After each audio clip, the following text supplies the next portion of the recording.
Усім прывітанне, гэта Чык-Чырык, бла-бла-шоу на Еўрарадыё, у якім Алексей Сапрыкін і у якім Павел Свярдлоў распавядаюць вам пра гарачыя тэмы, як пра гарачыя піражкі. Ці булкі. Ці кулічы. Ну, пра гэта таксама паговорым. Паскі. Але ведаеш што, я сапраўды сур'ёзна вельмі непакоіўся і баяўся, што гэтая праграма магла не выйсці, бо такое адчуванне, што Белтві ўжо не той. Памірае, да? Ніхто не піша, ніхто не чытае. Не, ну, неправда. Выправіліся, пра гэта нормально. таксама паговорым, а пачынаем, як звычайна, з філасофскага твіта. Яго напісаў журналіст і пісьменнік напісаў твіт. Александр Чарнуха. Просто нагадаю, піша ён, думайце па-беларуску, размаўляйце па-беларуску, стварайце па-беларуску, жывіце па-беларуску, каб аднойчы не пераўтварыцца ў ёбаную ракету. Ну, не. Так і для настрою, ведаеце, просто нагадаем. Як бы, калі ласка, рабіце не забывайце мовы нашай беларускай, і каб не ўмёрлі, я так толькі, сказаў ведаеш, Францішак Багушевіч, а вось Александр Чарнуха вырашыў больш жорстка да гэтага падысці. Не разумею толькі, што значыць жывіце па-беларуску. Это як? Вот, ну, думайце па-беларуску, окей, размаўляйце па-беларуску, окей. Гэтая тэма, мне здаецца, годнае абмеркаванне ў праграме «Нацыянальная ідэя X» з Дмітром Лукашуком, таму што ў кожнага гэта сваё, ведаеш, хтосьці жыве па-беларуску, абы не было вайны, хтосьці жыве хата з краю, а хтосьці жыве і нясе беларушчыну. Добры адказ, Алексей. Прыдумайце сабе самі, як гэта жыць па-беларуску, і жывіце.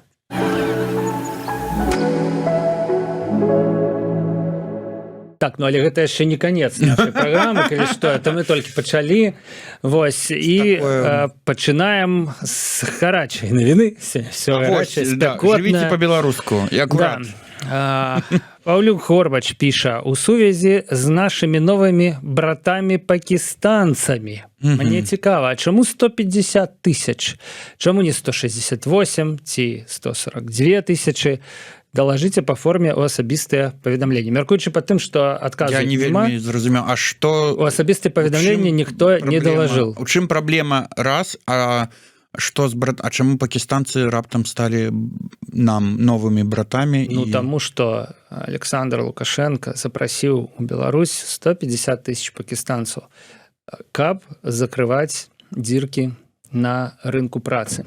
Увогуле, у Беларусі зараз прыкладна 190 тысяч вакансій, а вот пакістанцаў 150 тысяч. І Паўлюка Горбача цікавіць, чаму менавіта 150? І чаму менавіта пакістанцаў? Ну, чаму менавіта пакістанцаў? Таксама добрае пытанне. У нас жа розныя сяброўскія стасункі з рознымі цікавымі краінамі ёсць. З Зімбабве у нас хорошыя стасункі. І дзе там яшчэ всякія розныя тэрарыстычныя рэжымы, у якіх іншых краінах, з якімі у нас ты так вырашыў акрэсліць хорошыя стасункі, да. Не, я просто супраць людзей ніякіх нічого не маю. Так. Правильно, людзі і людзі. Асабіста. Ну, тут цікава, чаму 150 тысяч. Натан Гімейн мяркуе так. У свой час рэжым Лукашэнкі заявіў, што з-за пургі 20-х з краіны з'ехала 150 тысяч здраднікаў. Значит, мне здаецца, што правяраць я это, конечно, не буду, але мне здаецца, што не было менавіта агучанай лічбы 150. Я памятаю, што неяк мужчына з дэпартамента па міграцыі агучваў лічбу ў 220 тысяч. Але ў любым разе выехала больш.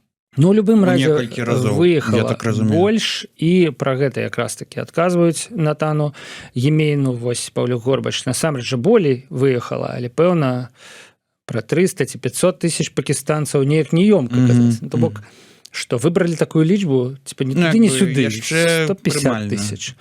Ці мо у Эфіопіі іншых дабяруць, там нашыя праваслаўныя браты. Я скажу, што Эфіопію Горбач згадаў не здарма. Сёлета Эфіопія прыме удзел у славянскім базары ў Віцебску. Там нашыя праваслаўныя браты, гэта не пустыя словы. вот Ты ж так такая, знаешь, жарты на мяжы фолу. Ну, але на мяжы пакуль, да?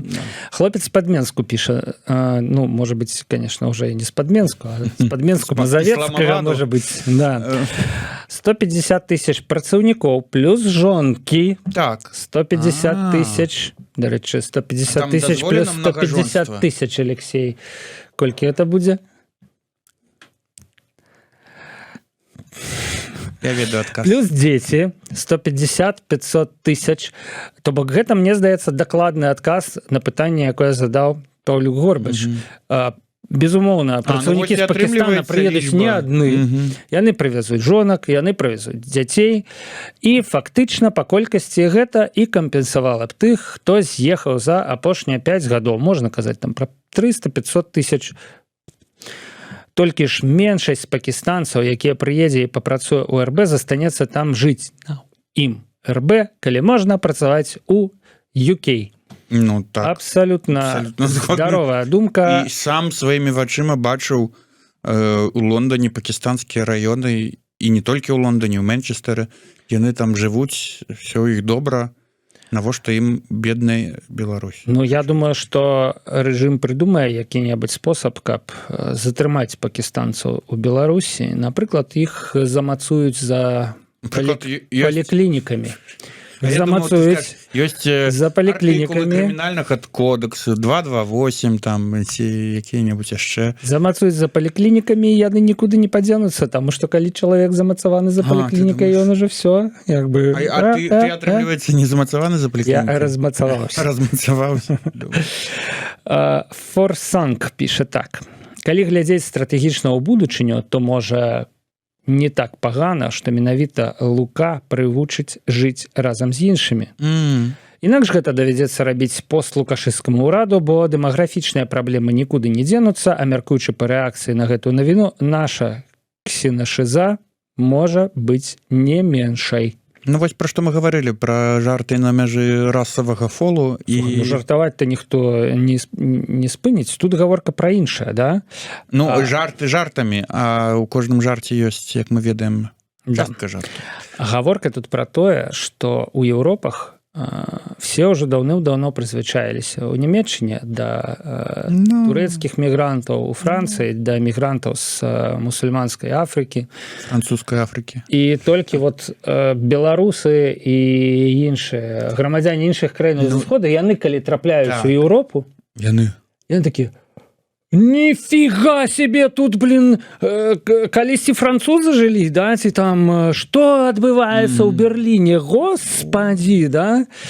То бок мы не прывучаныя да такого. Ну, таму што у тых краінах, якія ты пералічыў, Великабрытаніі, Францыі, Нямецчыне, быў каланіяльны досвед. Гэтыя краіны былі метраполіямі. А ты ведаеш, што ў Великае княства Літоўска таксама былі калоніі? Ведаю.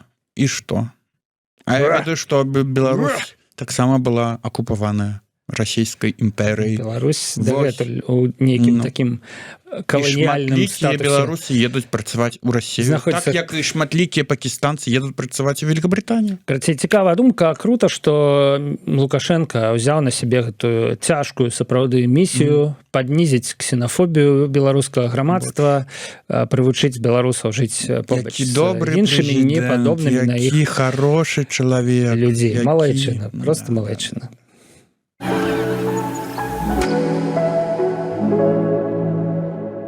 Пераходзім да сапраўды актуальных пытанняў і падзеяў. Пакуль апазіцыя ў эміграцыі будавала новую Беларусь, а ўлада з ядзернай кувалдай убудоўвалася ў новы сусветны парадак, у простых людзей бульба знікла, піша Джипсінкоў.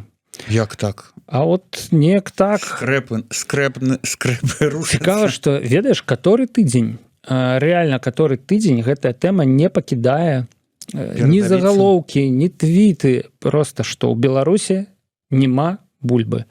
І капусты, піша КНСВ. Капусты? Нідзе няма на раёне звычайнай капусты. Ну, это, конечно, таксама.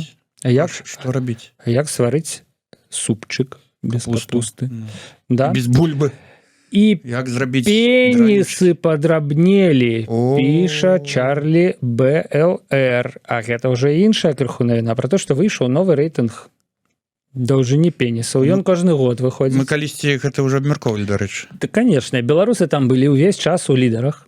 А цяпер здарылася такое, што пенісы беларусаў падаўжэлі на 2 міліметры, але ва ўсіх навакольных краінаў яны яшчэ больш падаўжэлі, асабліва, што цікава, у палякаў там увогуле... Ну, таму што мы прыехалі. Менавіта гэта я і хацеў сказаць нашым слухачам, асабліва нашым слухачкам. А ў Беларусь прыехалі. Вот што адбылося. Пакістанцы. Ну, яшчэ не прыехалі, але тэарэтычна статыстыка працягне падаць. Я думаю, што ў Беларусь прыехалі кітайцы ўжо.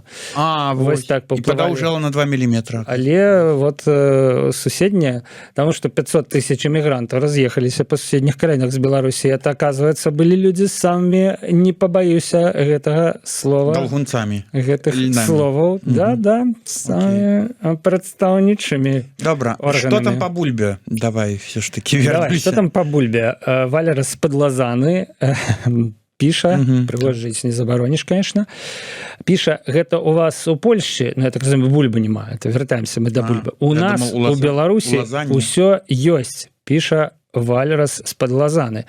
Можа быць, гэта Валерас з Падлазаньі? Ну, типа, такі... Вот, слухай, вот крыўдна накід такі у нас у Польшчы, у вас у Польшчы, у нас у Беларусі. Слухайте, ну мы ж не з галавы бярем гэтыя твіты і ўсё на свеце. Показываем вам відэо. Давайте покажем відэо. У вас у Беларусі. У вас у Беларусі. Вось, зацэніце якасць бульбы і кошт. Приехали в Гиппо, посмотрите на эту чудо-картошку. И вот этот ценник. Просто то вот шок. Такая, как горох, а то на 4 рубля. Ну, па-першае, бульба каштуе больш за $1. І так адчувальна больш за $4. 1,3. 1,3, да. А у суседняй Польшчы па-першае, за палов $1 ты набудзеш, правда, не мытую, але прыстойнай якасці. Бульбачку, да. Слухай, тут за 4 рублі я бачу, яна ўся гніла некая. Ну, тут паабразаеш просто палову, реально. За 4 злотых ты купіш ужо мытую у сетачцы, акуратніку, класную, прыгожую бульбу ядальную до гатавання, до...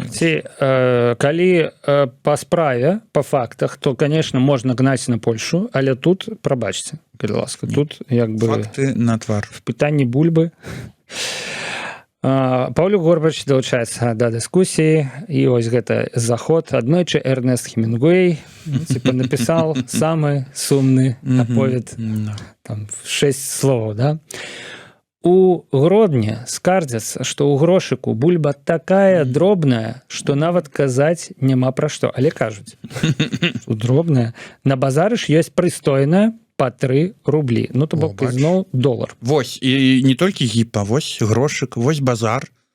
Базар, гэта ж там ж сваю прадаюць людзі. Атрымліваецца так. Значит, у Джипсенко адразу версіі, што рабіць з гэтай бульбай. На ежу, семяніна, свінням, у грошык, на продаж.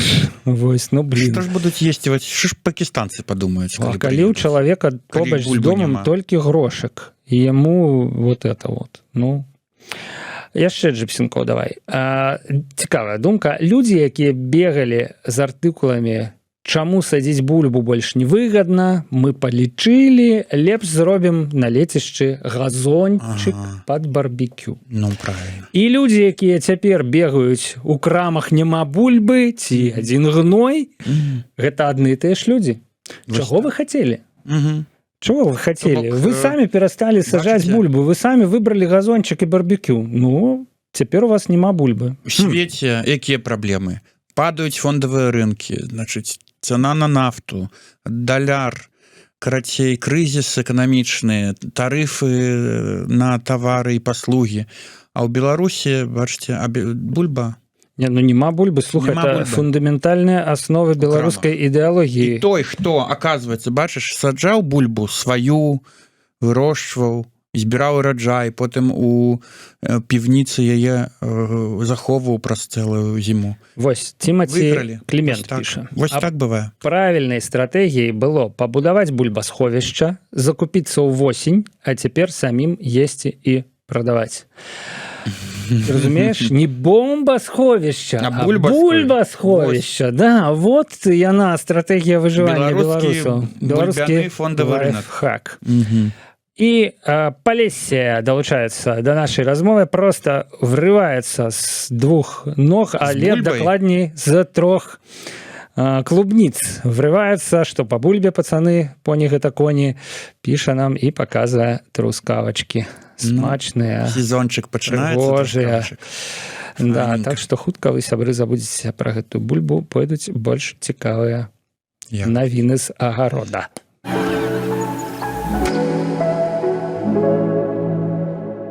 Ну, а вось чым Польшча не перашчагаляла, не дагнала і не перагнала Беларусь пакуль, гэта, конечно, адзін з сімвалаў глазіраваныя сыркі.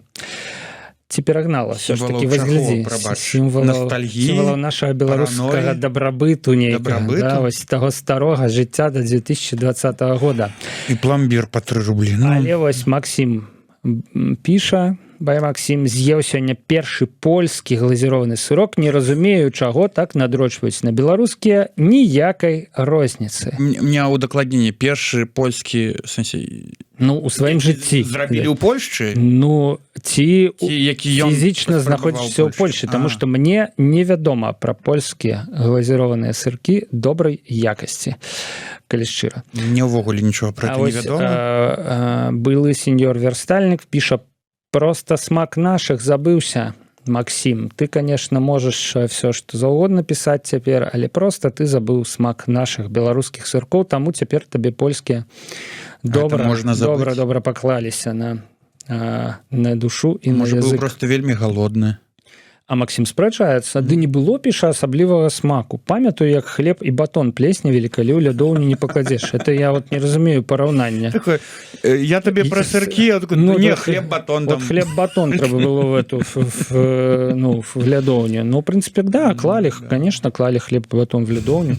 Вось, але і сыркі клалі в лядоўню. І бульба гнілая, памятаю. Ведаеш, Макс, і сыркі, калі ў лядоўню не пакласці, так праз пару гадзін на сонцы.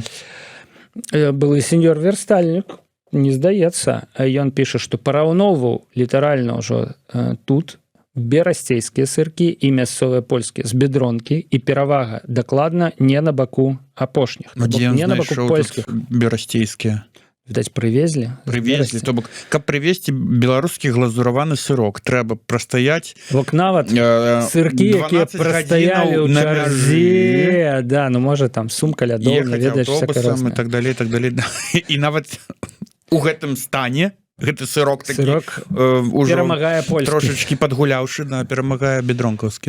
Ну вот Яўген Казарцаў піша: літоўскія магія норм, як па мне, это бюджэтныя глазіраваныя сыркі у Польшчы, але літоўскія. І мы таксама думаем, што гаспадар Максім не польскі сырок, а чыста на тэрыторыі Польшчы, але з'еў нейкую эту літоўскую завезёнку. Да. Вось, але тым не менш. Ну, не ведаю, можаце сваімі ўражаннямі падзяліцца, калі ласка. Ну, калі вы есце гэтыя сыркі, як памяняўся смак? Я не ем, я не ведаю. Калі для вас сыркі гэта важна?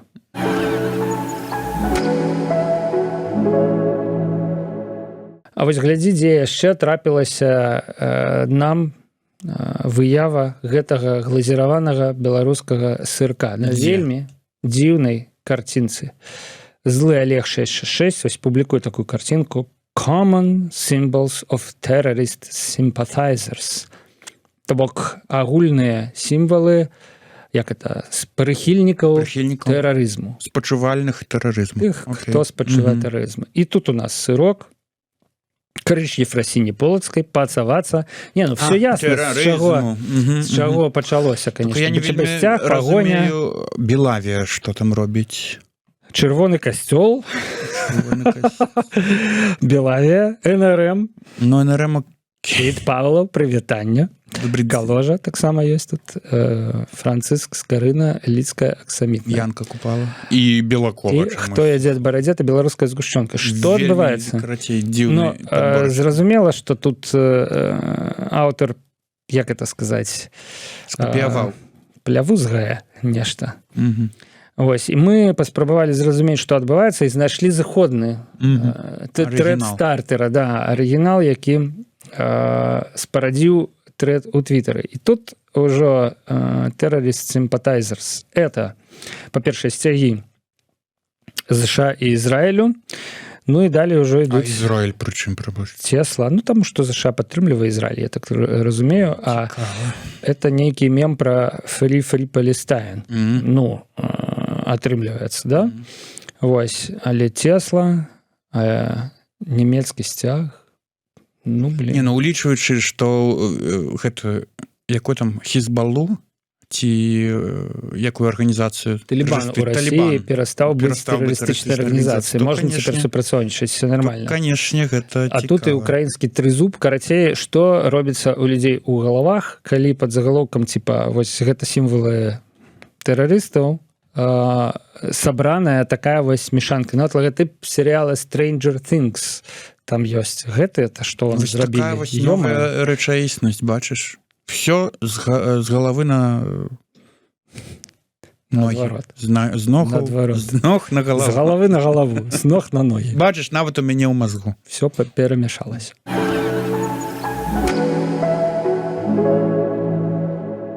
І я табе скажу, што не толькі цябе ў мазгу все перамяшалася. Што робяць 15 сутак беларускага ізалятара? 13, нават 13. Господи, а было б 15. Чтоб зрабілі 15, я ўвогуле не разумею. Да, актывістка Ольга Бондарова абвінаваціла мінскую кавярню ў парушэнні Канстытуцыі, таму што ў меню няма ні слова на нацмовах Беларусі. Гэта цытата. Кажа, ні яна, ні таварыш так і не змаглі разабрацца у меню. Что-то на шастаець па нейкіх кавярнях. Па-перше, на першы погляд ничего нового. Бондарова на некого наехала за тое, што няма ні слова на русской мове. Да? Думаем мы. Давай так. На нацмовах. Але давайте поглядзім меню. Ну, я бачу тут индейка с шпинатом и соусом из горгонзолы. Вот Горгонзола, конечно, не очень такое слово на... Бачыш, буйнымі літарамі па-італьянску напісана на мове як бы той кухні, якую прадстаўляю. White wine напісана яшчэ таксама, то бок ёсць і па-англійску. А ўнізе расійскае тлумачэнне? Ну, фетучини с крабом. Это, конечно, так себе российское. Может, оно не зразумела просто. На фетучини это не перекладається. Фетучини, слово краб-то ты уже мусила зразуметь, спадарыня Бондарова. То бок, оказывается... Что няма толькі па-беларуску. Няма тут па-беларуску. І Ольга Бондарова, отсидевшая свои 13 суток, вышла и такая, а где беларуская мова? Вось так. Можа, з нейкімі змагарамі сидела? І змагары 100% укусили. Ну. Все правильно, пишет тутэйшы. Ёсць ангельская, ёсць другая дзяржаўная расійская, а нацыянальнай мовы няма. Джипсенко піша, беларускай няма, так завожу. Я за Вольгу. Як, конечно, Джипсенко табе мало трэба. Я как-то Джипсенко дурые з гэтай прыкормкі зафіксуем. З фетучини з крабом? Не ўсіх так проста Бондаровай перацягнуць на свой бок і увесці ўзман, што яна цяпер, оказывается, беларуская нацыяналістка. Кот Шрёдингера выносіць вердикт. Смярдючка.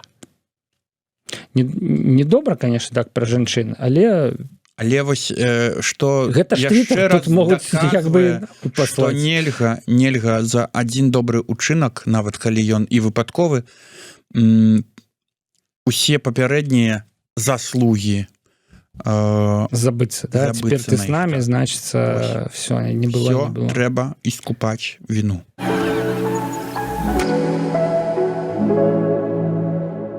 Глядзі, яшчэ адзін выдатны просто прыклад таго, як это все, што было там давно, это мы уже забыли, перагарнули, да. А цяпер у нас новая прыярытэты, Так. сябры, вось гэта ўсё. Алімпійская чэмпіёнка і герой Беларусі Дар'я Домрачева, брата якой збівалі сілавікі у 2020 годзе.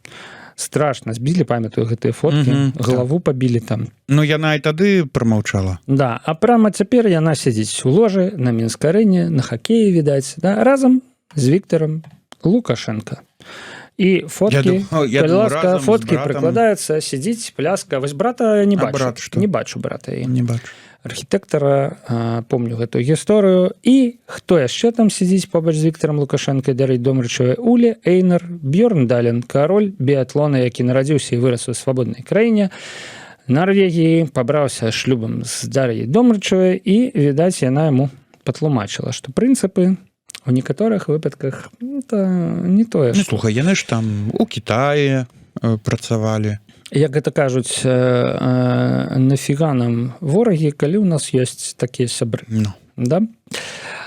Двайная перамога, піша хлопец у шортах, у адказ на завагу пра тое, што там жа сядзіць і Уля Эйнар Бьёрндален. Нейкая дабл перамога прямо. Вот.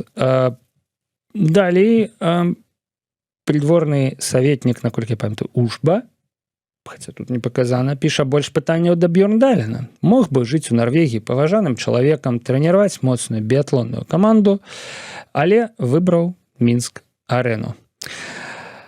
От мне здаецца, што... Мы шмат патрабуем ад Бьёрндалена, ці... Да, цяжка, разумееш, вот, патрабаваць ад чалавека, каб ён у гэтыя справы глыбока задаваўся, там, да.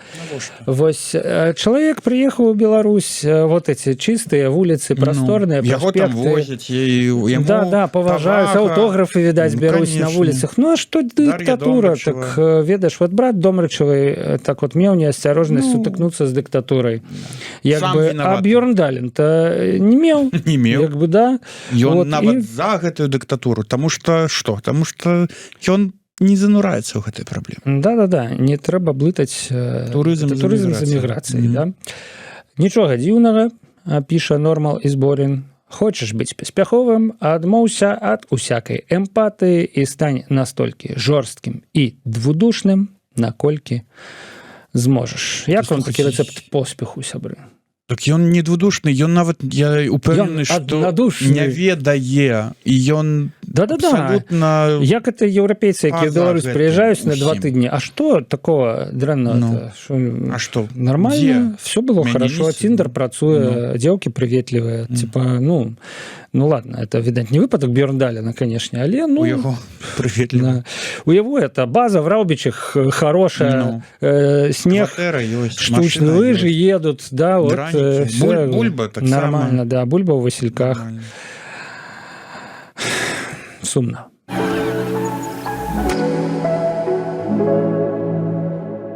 Ну что, час нам спрычыніцца да анансаванай тэмы, а паднімае яе Джипсінкоў. То што Твиттер ужо не той? Няма адчування, піша ён, што твібай усё. Ну вось, я вось літаральна да серады так і думаў. Бо нічога абсалютна не было цікавага. Ну, але глядзі, колькі мы класных тэм распавялі за сённяшнюю праграму. То бок, у прынцыпе, вот у мяне няма адчування, што Твиттер усё, а ось у Джипсінкова ёсць. Тутэйшы падказвае, што трэба зрабіць, каб гэта адчуванне знікла. Так. А ты ад русачкоў адпішыся і спыні каментаваць іхнія твіты. Алгарытмы самі накінуць новых беларускіх твітарскіх. То бок гэта накід на тое, што Ілон Маск там штосьці круціць? Не на тых ты, Джипсінкоў, падпісаўся. Алло. Давайте згадаем твіт, з якога мы стартанулі сённяшнюю праграму. Жыві па-беларуску, пішы па-беларуску, падпісвайся на... Мужика гэтага хочацца. На беларусачкоў! З кулаком. Калі я гэта зраблю, піша Джипсінкоў, вот дарагія мурсачкі, разумееш, его сэрцу, да? У мяне ўвогуле стужка пустая стане, ды і я правёў рэвізію па астатніх, ва ўсіх актыўнасць моцна упала, людзі тут проста больш не асоба нешта робяць і кудысьці сыходзяць. Калі вы так будете не особо нешта рабіць, то прабачце, вы нас ставіце таксама под пагрозу. Ну, Калі ласка, не незручнае рабіце становішча. Па-першае, чык-чырык, без вашых твітаў што мы будзем аглядаць? Па-другое, Джипсенкоў сумуе. Ну, што это такое вообще? Вясна пачалася, піша тутэйшы. Людзям няма часу сядзець у твітары, як гэта было ў халодныя часы. Ну вось. Дарэчы, Таксама мы вот варыянт. журналісты такое заўважаем, сезоннасць такую, што калі, ведаеш, на вуліцы сонейка, людзі ідуць на вуліцу, гуляюць, ну а ізноў жа бульбачку трэба сажаць, ці хто вырашыў не сажаць, то газон, стрыгчы, касіць, вот. Угнаяць. Але Джипсенкоў кажа, што ёсць трэц, і там актыўнасць захоўваецца, статыстыка трэц не пацвярджае гэта. То бок все сыходзяць напрошваецца меркаванне, у што мы трэц, таксама да? сыдзем у трэц. То бок Джипсенкоў сам задаў пытанне, сам адказаў, куды ж все сыходзяць? Можа быць у трэц. Але мне ўсё ж такі, нават не гледзячы на тое, што вот Маск, да, вот это вот все, вот, ну, нешта з твітарам звязана, вот, ёсць звязана, вот, ностальгічна. тут, разумееш? Якось з сырком глазураваным. І Янь таксама так резюмуе, што твітар ужо 10 гадоў, все кажуць, що твітар все, але неяк не ўсё, ды не ўсё. Коціцца па асфальтавай. Это, мне здаецца, такое крэда, ведаеце, беларусаў, вот, цяжкіх нашых становішчаў, якія мы ўсе увесь час трапляем, але неяк выблытваемся. Вот разумееце, вот все, вот здаецца, все. Але не не до ўсё. конца. Не ўсё.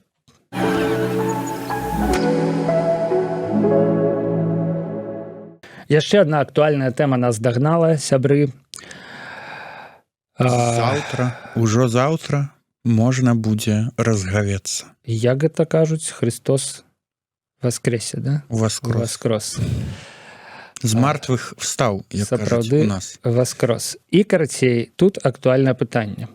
Пасха, бабка ці куліч. Чат GPT складае вось такую мапу. Я, калі шчыра, абсалютна не давяраю чату GPT ў такіх пытаннях. Ну, карацей, ёсць нейкі раздзел. Быццам на поўдні кажуць. На поўдні бабка, на Палесе. На ўсходзе. На ўсходзе куліч. У Магілёўскай і Гомельскай абласцях, вот амаль цалкам. А вся астатняя тэрыторыя Мінская, Гродзенская, Віцебская, Пасха. Вось гэтая вось штука хлебная. Скоро вже буде Пасха, так що заказуйте м'яско. Адразу ж врываюцца твітарскія з каментарямі такімі. Які нахер куліч, па-першае, і наступны каментар, якая нахер бабка. Бабка ў кедах. Ну, тут да Пасхі, прынамсі, няма пытанняў, але яны ўзнікнуць пазней. Ну, няхай у вас кажуць, піша журавель-манах, мае гомельцы гавораць Пасха і пасачка. То бок, ну, чат GPT крыху аблажался, там же зона куліча. Чату GPT. Зона куліча, яна дзесьці там ад Смаленска пачынаецца. Гомельцы гавораць Пасха і пасачка. Паправачку уносіць медыязалежная Ален.ру. У нас сказали булкі, яшчэ адзін варыянт. Булкі. Я думаю, гэта найбольш правільны варыянт. А Пасха, яна мае быць з творагу. Бабруйшчына. То бок Пасха з творагу, ну, можа быць... У нас на Новабеленшчыне таксама Пасха гэта з творагу. Ну, можа быць, недзе на Велікдзень гатавалі булкі толькі з творагу, называлі іх Пасха, таму як бы і все булкі. Куліч мо недзе і кажуць, Пасха, вядома, кажуць, бабка увогуле не мае ніякага дачынення да Пасхі. Піша, хто такі Джон Голд. Ну, бабка это бульбяная. Ну да, бабка это для мяне вот запечёная бульба. Самое смачнае. Менавіта такое... Самое смачнае, што прыдумала чалавецтва, гэта бабку. Бабка, менавіта бабку, якая гатуе бабку. Вось самая дасканалая рэч, з'ява, якую прыдумала чалавечства. Мухахах піша, што бабка гэта бульба запечаная, цалкам падтрымліваю, і сапраўды вось гэта корачка з печкі дастаеш, да? Со смятанкой. Трэба заканчивать программу. Обедать. Залью слінай клавіатуру. І злы Олег таксама падсумоўвае Пасха. Пасха – гэта тварог, а куліч бабка завецца булка. Угу. Менск, Магілёў. Сябры, кажыце правільна, свята. Як хочаце, мне здаецца, можна казаць, як вам больш за ўсё В прынцыпе, ладно, я пагаджуся. Послухай, вось нават мы падслухалі дыскусію у рэдакцыі Еўрарадыё. І палішукі мясцовыя кажуць, што бабка, у нас назвалі бабка, вось яны кажуць. Все пачалі слоўнікамі тыкаць адно аднаму. Куліч. Слоўніку куліч. Слухай, большасць рускамоўных беларусаў не ведаюць слова булка у дачыненні да пасхальнай булкі. Булкі, да, булка это просто булка. І кажуць Любая куліч па-расейску. Куліч. Давайте, канешне, мае рацыю Алексей казаць як заўгодна, але па-беларуску.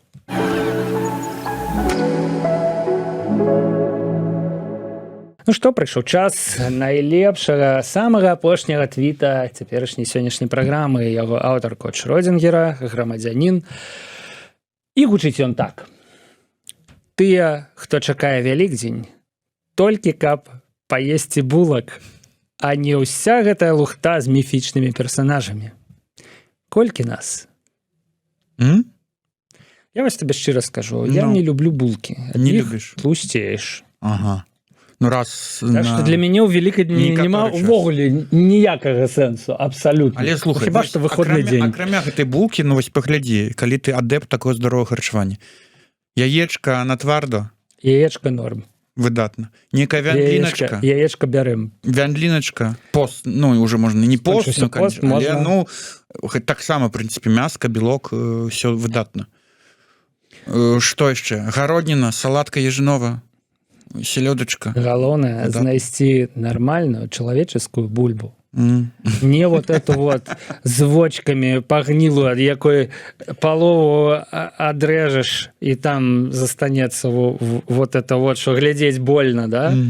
Вот, а хорошую бульбачку. Да. Все, дакладна трэба сканчаць сённяшнюю праграму. Сябры, добрых святаў, добрых выходных, якіх вось у красавіку, у траўні будзе шмат. Ну а пабачымся з вами, канешне ж, калі не перажывайце. Твібай канчаткова не памрэ за бліжэйшы тыдзень. Пабачымся з вами. Будзе. Алексей Сапрыкін. І Павел Свярдлов. Блаблашоў, чык-чырык. Пакуль.